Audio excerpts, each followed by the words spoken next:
Today we've got this brand new GSI 36-foot bin. First time we go to use it in beans, and the door's plugged. So we're going to make some adjustments and get rid of that safety screen. None of the old bins had it, and we're just going to be careful not to step in that. But these clog with pods, and then your doors don't work at all. We had 3 doors.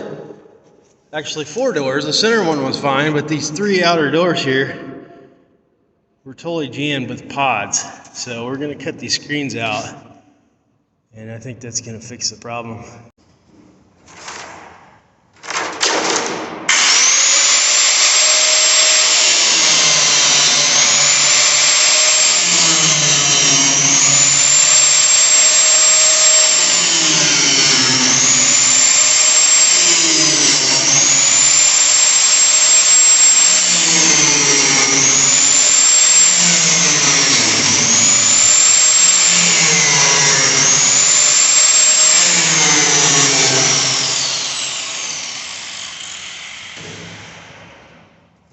Just like that. We only had to cut 1, 2, 3, 4 bars. These end ones weren't even attached.